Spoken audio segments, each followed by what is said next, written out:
Hi there, TaffyRue here, and welcome to another special edition of Features by TaffyRue, where we get to put the spotlight on upcoming young creatives and artists who are bubbling under.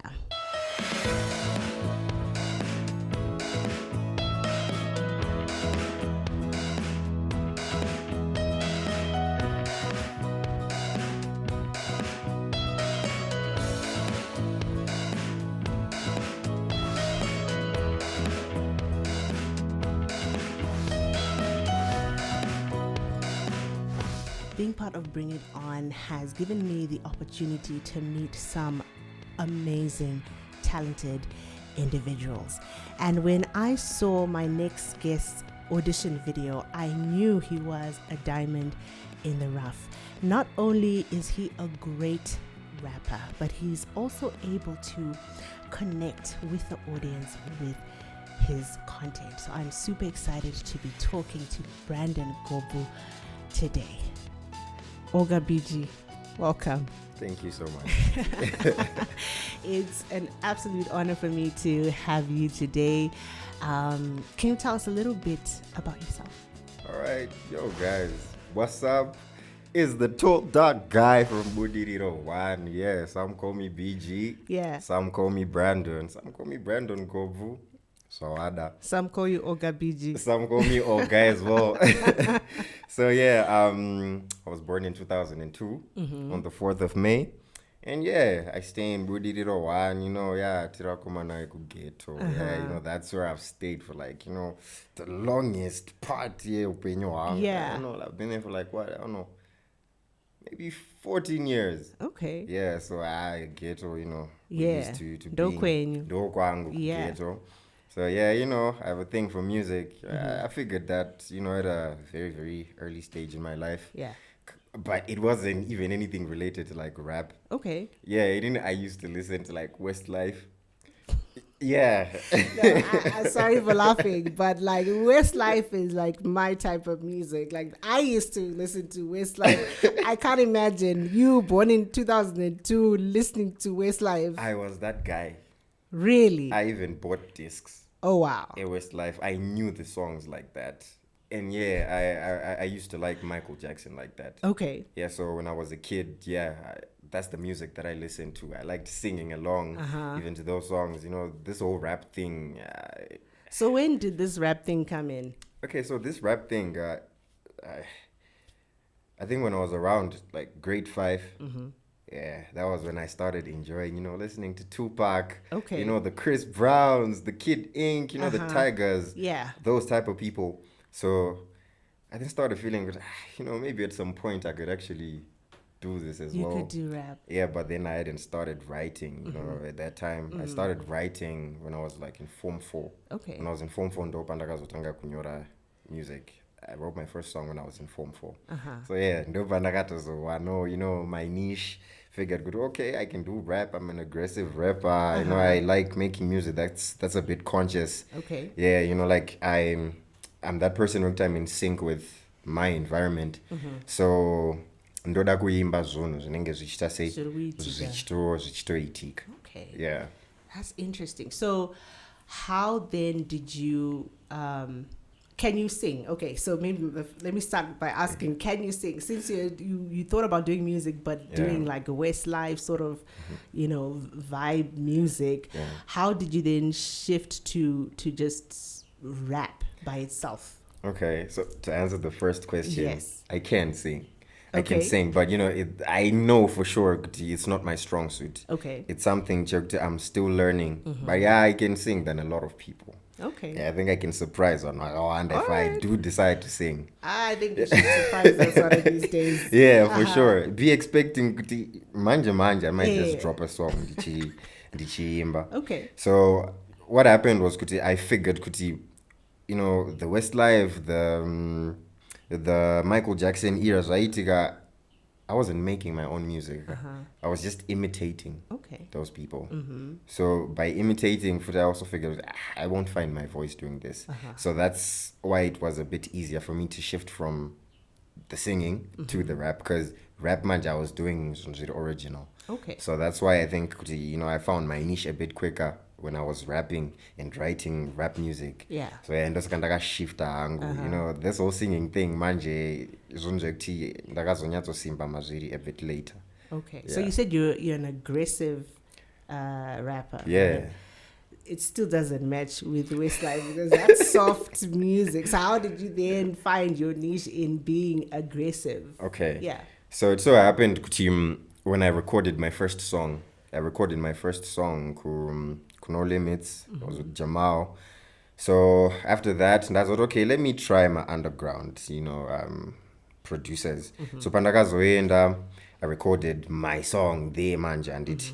So when we would listen, because you know when you record, you then listen to what you just did, guy in the booth. Yes. So I figured when I recorded, ndiri calm, ndiri laid back, the delivery was weak.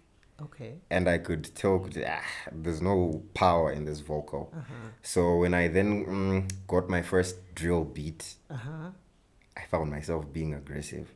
So when I was being aggressive, that's when I found, okay, delivery.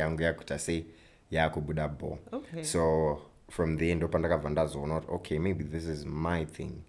You know, because usually if you listen to my drill songs, not a lot of people write my drill songs, very all soft, you know. Okay, so for us, the older generation who might not know what drill music is, can you give me an example of maybe a popular song that is drill? Fire emoji. Oh, okay. Yeah, that's a drill song. Interesting. It's the percussion that determines what a drill song is. I see. Yeah. Interesting. I'm learning something new today. Yeah. All right, great. And so what's the inspiration behind what you write? Okay. The thing about me is, Kuti, you know, I told myself, Kuti, I wouldn't want to be that artist who's going to put destructive music out there. Okay. I just want to be that person where, Kuti, if I make a song, if I release a song, it's going to help someone in a serious situation. Yeah. Either you know, I feel like, okay, so this person named this song, I could relate on it, or maybe I'm going to help that person come out of a certain situation. You know, just that thing empty, you just let a person know, you're not alone. You're not the only one going through this. I'm also there. And, you know, I just want to be constructive, honestly. I want to be constructive. But music, if you would make, certain people will not listen to it because they're like, nah, this is too obscene for us. So I don't want to be that guy. Can jump to my song. Yeah. Okay. Well, that's, I wouldn't know. That's like a fast stage because I know I can go into like hip hop and things like that, right? But obviously, in terms of the message, they're able to relate to what you be saying. So in terms of, let's say, if people were to compare your sound to artists that they know, who do you think they would most likely compare you to?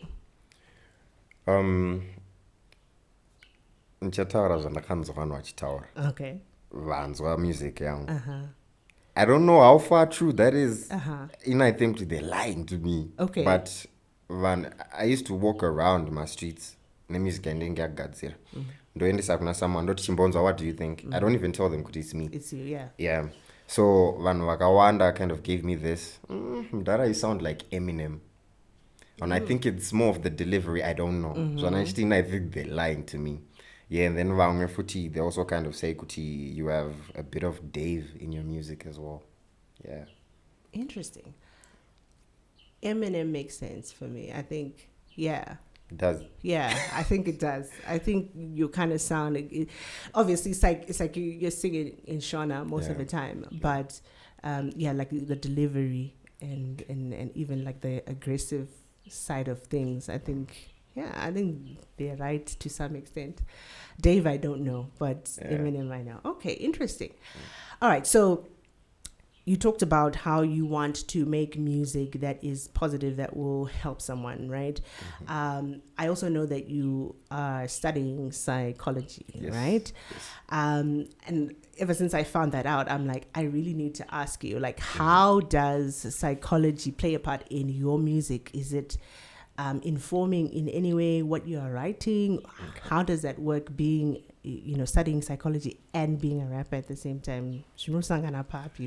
Okay, so The good thing about studying psychology is kuti, and psychology studying the mind, and behavior at the same time. Okay. So I know what people want. I know what people would want to listen to. So yeah, it will a benefit, with that. And also, me studying psychology, it has given me an interest in like mental health issues. So when I also write my music, I tackle mental health issues as well.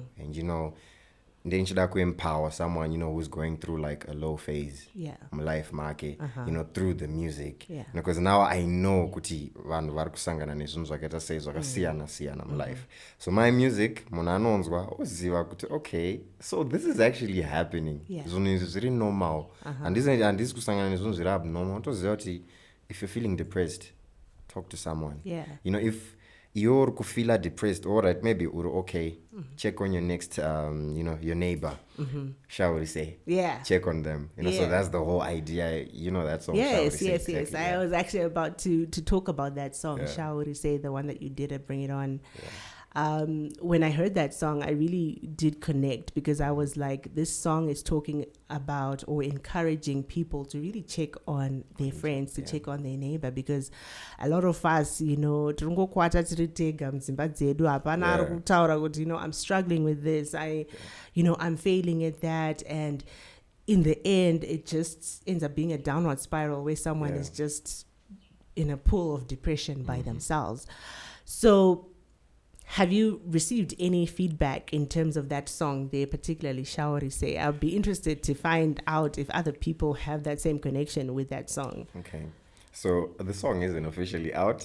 Yeah, so, but I know you did something on TikTok. Yeah. And I gave them a little teaser. Yes. Yeah, just the first verse and the chorus. So people actually ended up coming to my DM. That song you wrote, it spoke to me. Yeah. Because she was and I was just going through it all alone. So, people like it and they're anticipating the full song. Tea dropping, soon. And, it's on the way. It's on the way. Good. Yeah. And do you have like other music that is similar to that or even tackling other topics as well that you probably have released or haven't released? Yes, I do have another song that is unreleased. It's called We Are Beautiful. So We Are Beautiful is a song that mainly deals with, body positivity issues, body image issues. Yeah, it's a song, I can say good I wrote it for the women. Because I know when it comes to like appearance, I think women are going through, a bit more than us. So it's a song, I'm telling women, Kuti, you know what? You are pretty like that. And, if you have that acne, if you've got those pimples, those hip dips, it's okay. Embrace those. Yeah. Yeah. God made you like that. Yeah, and it's very much okay. Yeah. And I also think, Kuti, those beauty standards. It's like now we're trying to take my beauty standards now but you should just embrace how you look as a person. And it's very much okay because we're all different. Yeah, you will love that as well. Interesting. I might send you a demo if you Please pay me money. Please do send me a demo. I really want to hear that song. Okay, so obviously, like earlier you talked about how music can be destructive, right? Maybe my next question for you is, how do you think music or even the entertainment industry is playing a part in like destroying the social fabric or promoting destructive behavior? So when it comes to this issue, I think that if you would listen to music, I don't want to like point they're doing that. But if you listen to music, people are promoting drugs out there. Really? People are promoting sex out there. That I know. And so sometimes you become what you consume. And manje you would find that music and the music nenge in our ears every time, and we end up thinking, okay, so let me just, ganongorove dombo iriri, gambo smoke chipipe ichi. Let me try. Smoking weed is cool. Let me try it out. Let me have sex before I get married. That's happening. So I feel kuti ipapo ndo parikubva pazokanganisika zvinhu ipapo. Yeah. We could do better, honestly. Yeah. Okay, so how can we then use the same tool to then fix the issues or address the issues that we are facing as a society? Maybe let's just make music positive, guys. Let's make music. But you know it's very much. Zviri patu. Okay, explain. Zviri patu, because in as much as I'm saying kuti music vanhu vanoida, they also appreciate a good positive song. They really, really do. And sure, regai kuti vanhu vakawanda mazhanre ese vogadzirawo music iri positive. Vagadzira music iri positive, vanhu vakawandawo voconsume that music. Vaconsume all that music.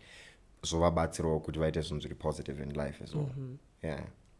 And then the other section, which is why maybe people, the positive music is out there, but they're not consuming it. Why? How can we solve that, or why do you think that is? I think when people make positive music, the thing separate munhu ari kupopa sometimes nemunhu asiri kupopa. Yeah, mari chai. Because there's more to music than just releasing. You could release your very, very good song. It's a positive song. But you don't have the money to put it in the people's faces. Yeah. Vacho vandotaura they make music ndova nemari yacho yekuisa the music in our ears, So I don't know if people could actually invest in zvinhu zvandiri kutaura. I think that would make more sense. Yeah. And just like you mentioned, people become what they listen to. If they are listening to a positive message, then their behaviors are then going to match that music that they're listening to, and that exposure that the music that they are being exposed to, right? Yes. Interesting. Okay. All right. Okay. So now we have come to the time of the show where we get to switch roles, and you get to ask me questions. Right? Okay. I don't know if you have any questions for me, and I beg that you take it easy on me. I'm going to grill you. Saipa hot seat, Nas. I'm just joking. I just have 2 questions. Okay.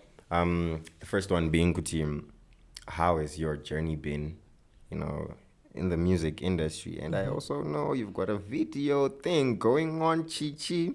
So how has it been from zvisati zvakumeka sense kusvika pamasvika up? How has the journey been? I wouldn't even say that it make sense yet. Yeah.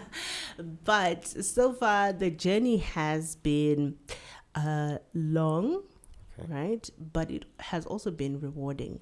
It has been a lot of hard work, but it has also brought about a joy that I can't explain, because I guess I'm living in the purpose that God has made me.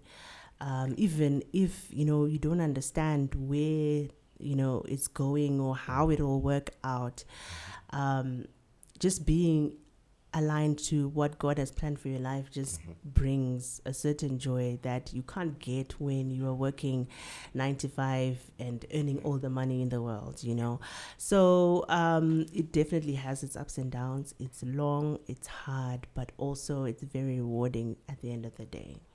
Yeah. Okay, well, thank you. Ndechitoona kuti pane zvatinchitozanganawo nazvo be thinking kuti zvinobuda, but at least kama kuti mune ma-ups and downs enyu ndichashandawo nchidaro, because anguwo ma-downs ndenchitomboita nchitombomaona. Yeah, and a lot of the times zvinoitika ndezvekuti you are planting a seed, right? Just like in farming or whatever, you plant something. It first germinates underground. It builds the roots before you even see anything that's coming out on the surface. And then that's the same thing with music. You're putting in, investing constantly, but you don't see the fruits. Ipapo, it's only after some time. So like, for example, we've been doing Bring It On for 10 years plus now. And when we started, we didn't have, we didn't know it was going to be what it is today. We didn't know that, the artists that we are coming across now are going to really get into industry and impact, which was the dream that we wanted, but we didn't know it 10 years ago. Yeah. So it has taken, 5 years, 7 years for us to start seeing results. 10 years, actually. That's when we started seeing, people winning awards and people getting into industry and really doing well in their spheres of influence. So, yeah, with anything, there's always a time where you can't see where it's going. You don't see where it's going, but something is happening underground and God is working. And at some point, it starts to bear fruit. Yeah. Powerful. Okay. Thank you, Auntie. So I've got a last one, Manj. So the last one in the Kuibvunza, because it's coming from a place as Kwandiri. I felt like giving up, honestly. A lot of times. You put out a song, 20 views on YouTube. Yeah. Aye. We've all been there, bro. And then you just tell yourself, good, maybe So my question to you is, Kuti, have you ever reached that point? You ended up feeling like, no, this is not worth it. Let me stop altogether. Pamagambo feel like I could give up. Yes, definitely. I think not only once. I think it's something that always comes in waves where you're trying something new and you really believe Kuti, it's Jaita. Yes. And then for me, my experience when I'm releasing content, for example, and you get 15 views, 10 views, and yet you would have put so much into this content. You've filmed it, you've come up with a script, everything, but you don't get probably the response that you're expecting or you expected. But someone said to me recently, it was one of these chats actually, and she was like, probably when even just one person watches your content, probably that is the only person who needs to see the stuff that you've done, the message that you've put out there. And who knows, probably, so like, for example, there's the story that came to mind as I was saying this is the story of Billy Graham. We all know Billy Graham, how he, evangelized and spoke to millions and millions of people over his course of life. But whoever talks about the person who helped Billy Graham to know Jesus, So it's those things that probably it might not be my portion to speak to millions, but if I impact BG and BG then impacts millions of people, am I not successful in that regard, even if you were the only person who watched the content that I produced? So I think those are the reminders obviously we need when we are putting stuff out there, when we are putting songs out there, that even if it's just one person who sees that video or who hears that song and they are impacted and they are changed positively, that is enough. Everything else there is just a cherry on top of the cake, but if you have really managed to make impact on that one person, you have done your part. Okay. Oh, that makes a lot of sense. So because obviously you always be chasing the numbers, because if you reach 20 people today, next time you obviously want more than 20. 40. There's nothing wrong obviously with those targets and that ambition and things like that, but then if it doesn't happen, it does not mean that God is not using you to make impact even to that small number. Doesn't ultimately mean could you fail. Exactly. Makes sense. Okay, thank you so much, Auntie. All right. I don't know if you have any more questions for me. I'll go easy today. But next time you're gonna come with the questions. And that's great. Probably you have a word of encouragement or something you'd want to say to someone who has come across your music and they're like, they're inspired by you and they want to know how you got to where you are or why you do what you do, whatever word of advice, you can just look into the camera and speak to the young people out there who want to do what you're doing. Okay. So, I don't really have much to say. Mm-hmm. But, you know, to the youth, yeah, this is a message to the youth. Um, don't be pressured into doing things that you're not supposed to do simply because something wrong is going to be wrong, and punishment is really universal. So feel pressured, and stop the lifestyle faking. Just be true to yourself. Don't take drugs, please, guys, and please don't indulge in sex when you're not married yet. Nozoita kamwana kausiri ready kuita. And always remember that, you know, when you're going through, you know, those low phases in your life, you're not alone. You can always talk to the next person. This one is to the guys. I know guys go through that a lot. They'll be going through some siana, but they just internalize everything and they don't speak. But you know, you find good when you actually speak to someone, you vent out, you know, or not relieve that burden, and afterwards you feel better. So yeah, that's my word to you for today. Powerful, powerful. You heard it for yourself. A problem shared is half solved. Share that problem, tell someone, and you just might get the solution that you're looking for. And be yourself. I think that's the biggest takeaway I got from there. Be yourself. God made you to be who you are, exactly where you are, gifted you with the gifts that you have for a reason. And with that, we've come to the end of our amazing conversation with BG. Thank you so much for coming. I really enjoyed the chat. And until next time, bye.